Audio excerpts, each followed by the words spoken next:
Okay, good morning, everybody. Thanks for the introduction, Sonal. You've done a better job than my 4-page CV. Anyways, as a first speaker to start on a day, it's always difficult to set the ball rolling, but I shall attempt to do exactly that. A new technology, a new paradigm, a new day, a new start. Let's hope how this day goes. I wish to thank the organizers, Directors Magazine, for giving me this opportunity to be present in front of this gathering and share my thoughts and views on a topic of very great importance as far as the survey community is concerned, but also for the UAV industry, the larger client base that we're looking at, and our industry partners on various technologies that go onto the system.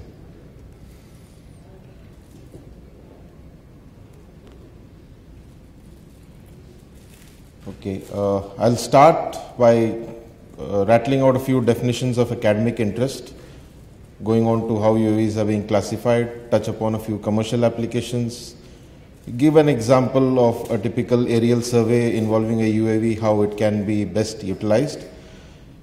I'll briefly go over certain challenges for civil use UAVs that we face in India and suggest a few points for the committee that's going to sit today afternoon to discuss and decide, and thereafter take up with the Indian regulatory agencies.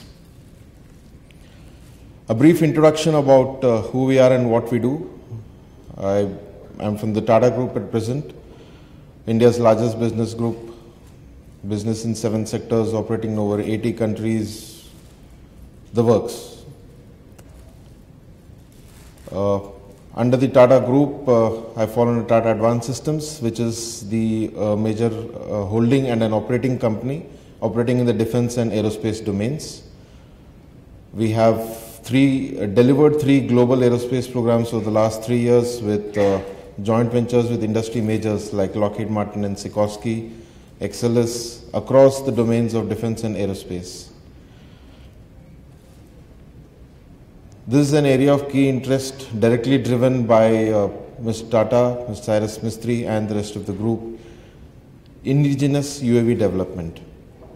At present, we have designed and developed various platforms indigenously with the capabilities ranging from system design, analysis, simulation, design of the airframe, the autopilots, flight controls, autonomous flight algorithms, payloads, gyro-stabilized gimbals, video processing software. We have a strong research and development base with the team operating out of our facilities in Bangalore and a supporting infrastructure with the backing of the Tata Group. Coming on to the actual talk per se, certain definitions. Most of you are aware, but I'll just touch them upon to highlight a specific aspect which I wish to bring to your notice. Remote sensing. Acquisition of information about an object without making physical contact with the object, which is therefore in contrast to an in situ observation. In modern usage, the term generally refers to the use of aerial sensor technologies to detect and classify objects on the earth. That's what remote sensing is. An aerial survey per se is a method of collecting information by use of aerial photography, LiDAR, remote sensing imagery, and various bands of the electromagnetic spectrum. This is typically done using aeroplanes, helicopters, drones, etc. Did I say drone? Well, that's what it is actually. The Wikipedia says drones are male bees. They have no sting and they make no honey. Let's talk about UAVs instead, because that is the widely accepted terminology, and in the industry, we intend to use this term, also known as RPA, or a remotely piloted aircraft. An aircraft which is designed to operate with no human pilot on board. It is capable of sustained flight by aerodynamic means. It's remotely piloted or automatically flies a pre-programmed flight profile. Reusable, which is a key aspect here, and it's not classified as a guided weapon. Once these concepts are clear in mind, obviously one can realize that the threat perception is slightly lesser. It's not a guided weapon. Then what is UAS? This is the term which is more frequently used. A UAV is just a bird, but the system encompasses a far more wide-ranging features. We'll just hold on for a while.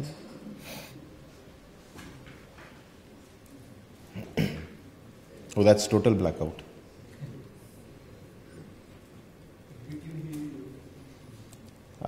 Yes, I wish you could see me as well. Right, thank you, sir.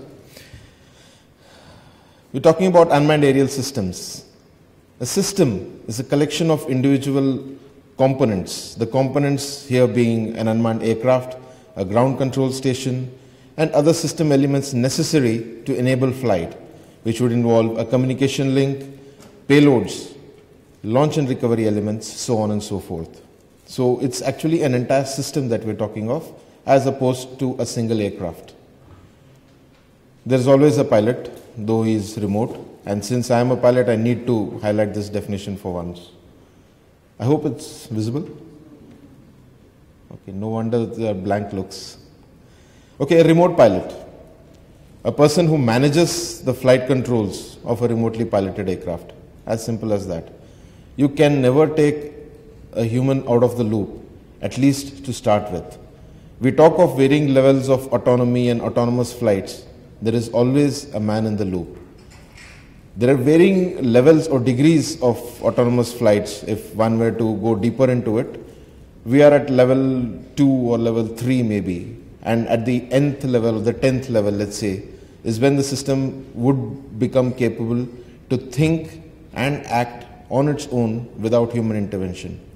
That time is not too far, but for starters, and in the present and the foreseeable future, we are at a level of autonomy where there is always an involvement of a human in the loop, a man in the loop as they call it.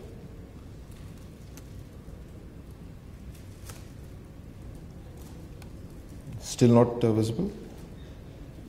I'll hold on, sure. Because I can see it on the other monitor here.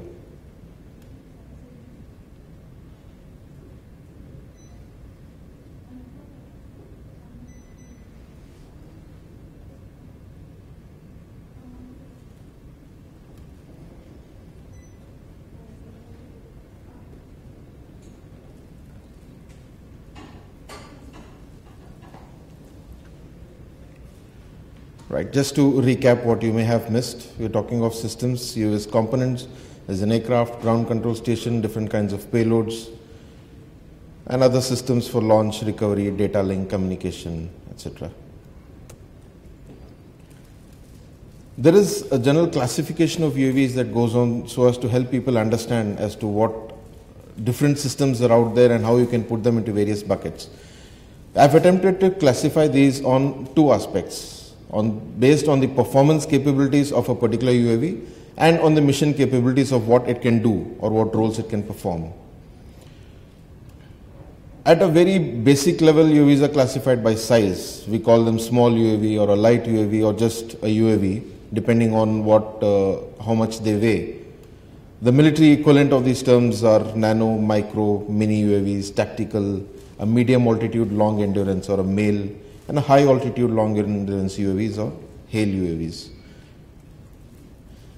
If we put them along with all the performance characteristics of range, altitude, endurance, what is the maximum takeoff weight that is capable, you find the classification ranges from nano, mini, micro, close range, short range, going into low altitude, high altitude, medium altitude, so on and so forth. One need not go into the specifics to understand them as of now, but when you map it further with its mission aspects, you will understand why. Based on missions, a UAV can be classified as an I-STAR UAV for intelligence, surveillance, target acquisition and reconnaissance, combat UAVs, multipurpose UAVs, VTOL UAVs, radar and communication relay UAVs, aerial delivery, resupply, casualty evacuation, medical evacuation. Yes, there are UAVs for these too. It's possible and it will be done. But why did we need to classify? We saw the performance aspects. We classified aircraft on basis of performance aspects. We saw what missions can be used. They can be used for. So you club these two and you will realize that what you have will be the most suitable platform for your mission. That is why you need to classify and understand the classification of UAVs as they are today. It doesn't stop with just classifying the birds. One also needs to look at whatever payloads that need to go, because finally the heart of the system are the sensors that are going to be on board. Electro-optic sensors operating in the visible spectrum, infrared, in the IR spectrum, multispectral, hyperspectral, and what we call as special payloads or advanced payloads. Radars, synthetic aperture radar, inverse SAR, ground foliage penetrating radars, SIGINT comment sensors, LiDAR. Enough has been spoken about LiDAR. Radiometric payloads, yes, for nuclear radiation monitoring. It happens all the while, though the chances are far and few. But yes, you do need payloads, and you do have payloads which can do these jobs. So, where are we now? We need to select a right mix. That's what a user is always looking at. The first question arises, should I use a fixed wing UAV or a rotary wing UAV? There are quadcopters, there are fixed wing, there are hand launched, there are UAVs which can be launched off a catapult, so on and so forth. How does one make that selection as to what should be the best UAV for my mission? It depends on the type and the nature of operations. The flight envelope, how far do you need to fly, how high do you need to fly, how long, range, endurance, hover requirements. Do you need to be flying exactly over a particular spot for hours on end and see, or you can survey an area of a larger radius that you need to see. What kind of propulsion systems are you comfortable with, or you can afford maybe? Combustion based systems with fuel, liquid fuel, or electric systems, battery operated systems. Then what are the payloads that you need for the particular mission? Will just a day camera do? Do you require surveillance by night? Are you gathering LiDAR information? These will also depend. Next is, what is the available area for launch and recovery? Do you have access to a huge runway? You can go for a bigger system. But if you're operating out of constrained spaces, probably a VTOL.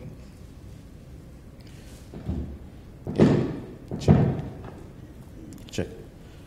Probably a VTOL vertical takeoff and landing system could be best suited for your need.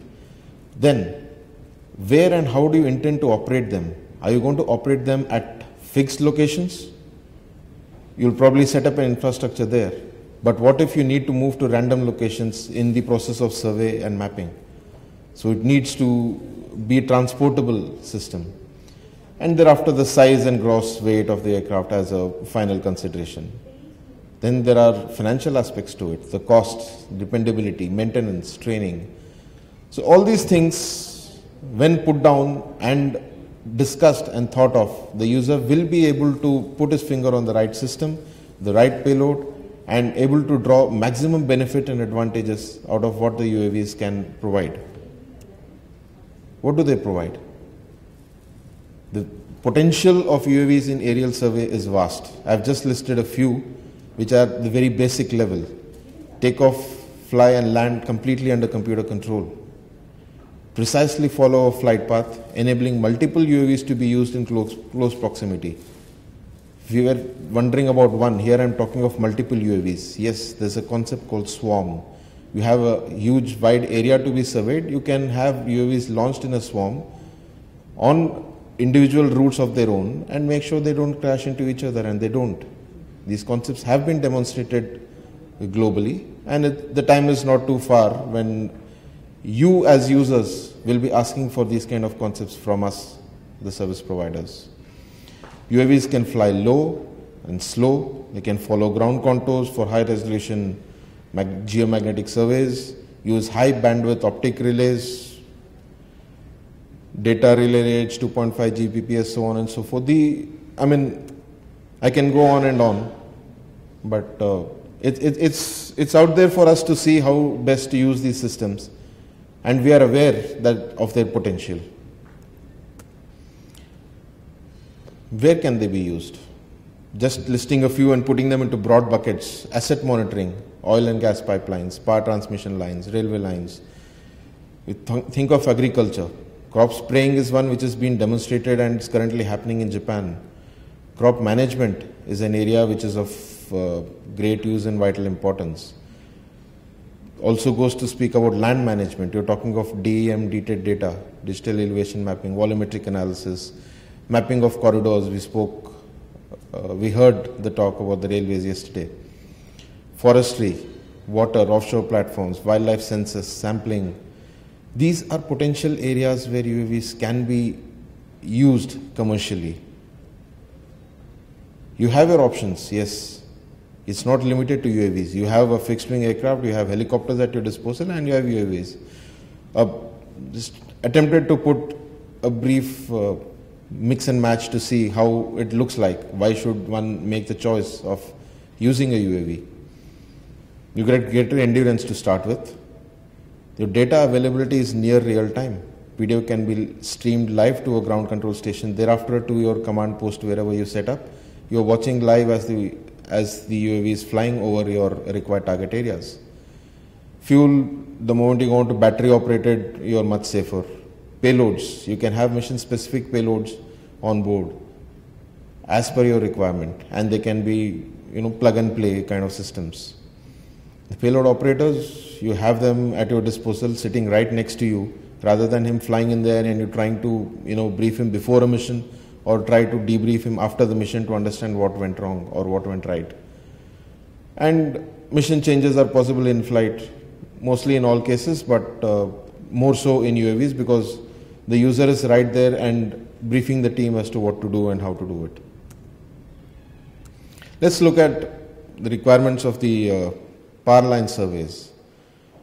There are issues, mainly I've just captured a couple.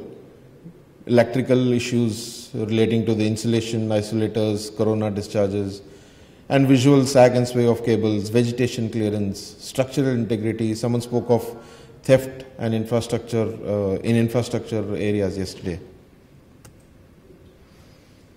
So how can a UAV be best used to such scenarios? While we wait for the slides to come on.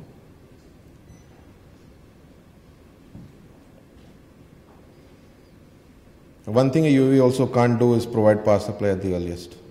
So, are we on? I have no clue.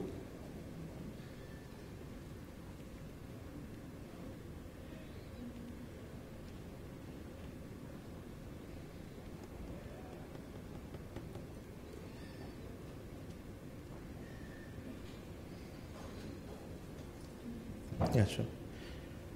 Let's talk something else in the meanwhile. We've all recently heard the CEO of Amazon saying that he wants to deliver stuff using UAVs. We saw it happen in country, in India, a pizza delivery by a UAV. How many of you thought of ordering a pizza similarly? I mean, my wife asked me, you are in UAVs, you manufacture, you've flown them, why can't I get my pizza delivered by a UAV? We all know the reasons why. It's not allowed to fly that way. It was a demonstration, it was a concept, fine. But what if someone really wants that to happen? Someone needs to think as to, if it can be done, then why not? The major impediment, if I would say, comes to this is from a regulatory perspective, which I'll talk about it later during the course. But just a food for thought at the back of your mind. Is it possible? Will it be allowed? There's something which I'm not talking of here. What about privacy? You have a small UAV flying above, delivering pizzas to your home. There are privacy concerns. What if it's looking into my backyard? Obviously, living in societies like we do, there's not much anyone can do. We are already in somebody else's eyes. So we're back? Okay. So getting back to the power line survey requirements, we spoke of needs for checking electrical and visual assessments. There are UV scanners, infrared imaging possible. to diagnose the faults on isolators and insulators. The cables, again, EO, IR, LiDAR, I mean, it's listed, it's there for everyone to know. And these payloads can go on to a UAV and the assessment can be carried out. Some pictures, some air, some ground. The last one is my favorite. Hotspot detection, corona detection, LiDAR imaging. So what do you have here? You have inputs coming in from a UV scanner, an IR video, aerial photo, LiDAR. You're able to produce an autonomous 3D geo infrastructure image. There is sensor fusion which is happening and which will enable thereafter to carry out change detection or fault detection, change detection over time. So you have the data available, you have the results which have been collated, you build on it, and what do you get? 3D models, improves your surveillance, enables planning, maintenance activities are faster and safer, and emergency reaction is definitely quicker. So UAVs permit all-terrain application, they're faster than traditional methods, there's increased safety for personnel because now your maintenance crew doesn't need to climb every pole just to check if everything is okay. Which also means that you can carry out condition-based monitoring. Digitization of records is something which all of us are interested in and less costly than conventional methods, definitely. I briefly spoke of challenges. Here's what we are faced with. Awareness, airworthiness, airspace, and air crew, the 4 ACEs that I call them. As far as awareness goes, I think we've made rapid advances. The very fact that we're all sitting here today talking of UAVs means that all of us and most of you are aware of this particular platform and its potential. Let's move on to airworthiness. What is it? We hear this term most often that a UAV system needs to be airworthy. It basically means that it has the ability to operate without posing any significant hazard. The safety of the general public is of concern here as far as the regulatory agencies are concerned. Therefore, to start with, there is a limited application of manned aircraft certification criteria to certify UAVs as being airworthy enough to fly. Thereafter, we intend to go on to a total system certification approach. But here's a catch. To get into a certification, the regulators require a sample system to certify, and we require regulations to bring in such a sample system. So it's not a very good situation to be in as far as the industry is concerned, and also as far as users like you are concerned. Moving on to airspace management.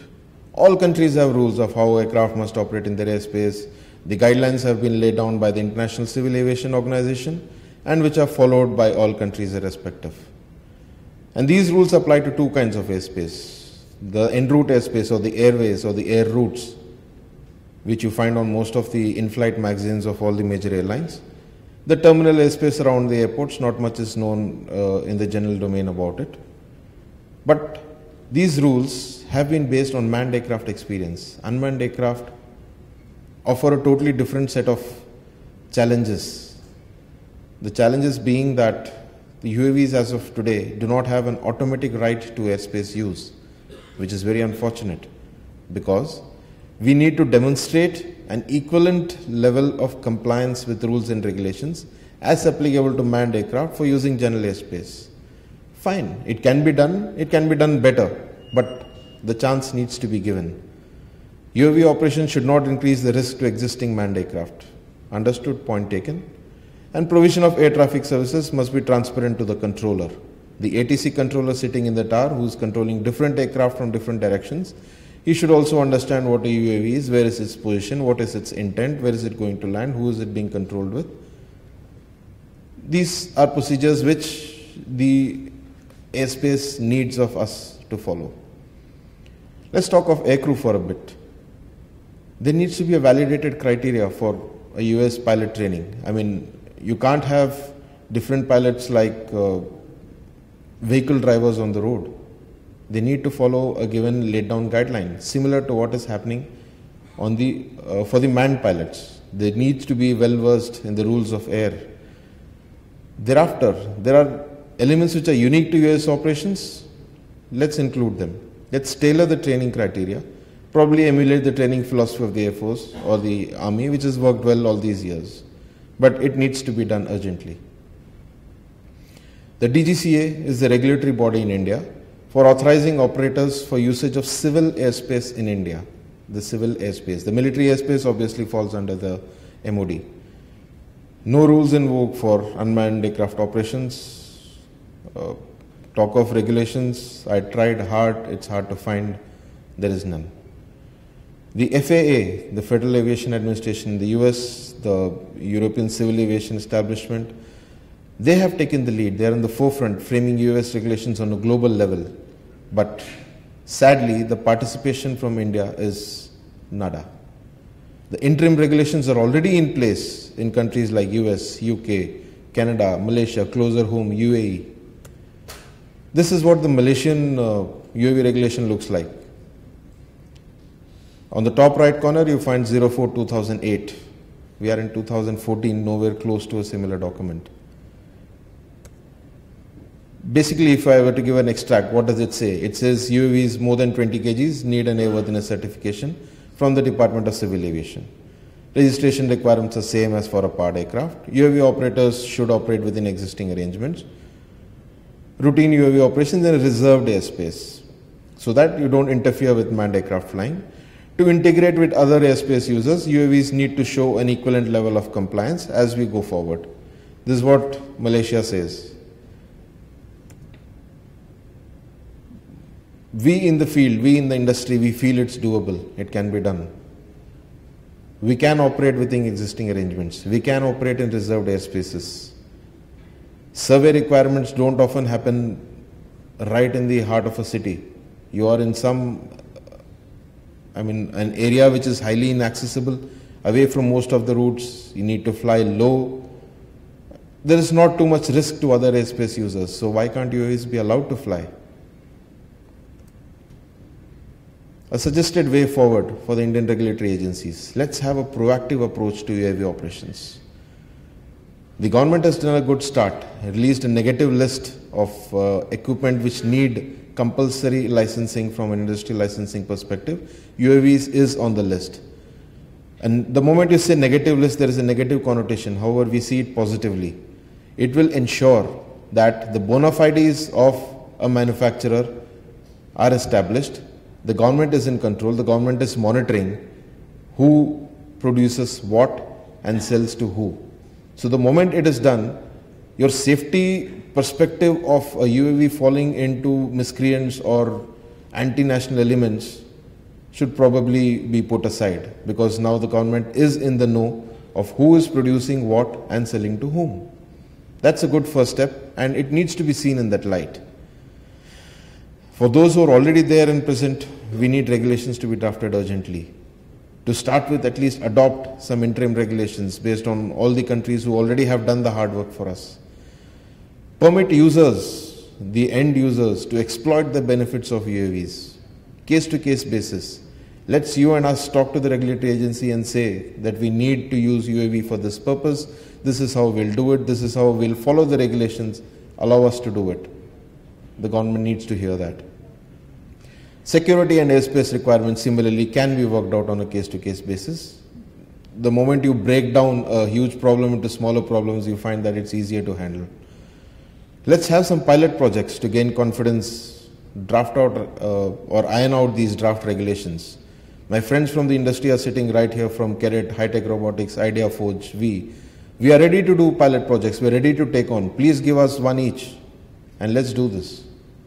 Let's create a joint working group with all-round representation. Let there be representation from the industry, from the UAV manufacturers, from operators, from users, from the MOD, from the MHA, BSF, CRPF, you name it, the academia.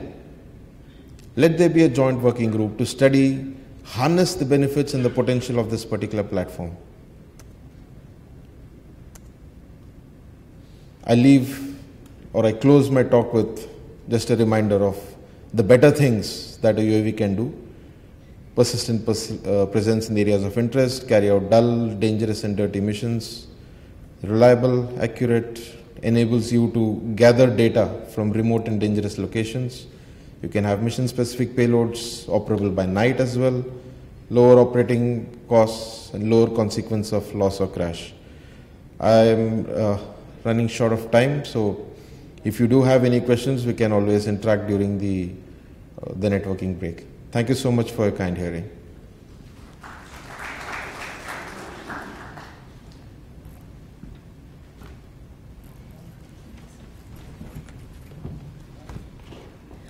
Thank you so much, sir. Now, I would like to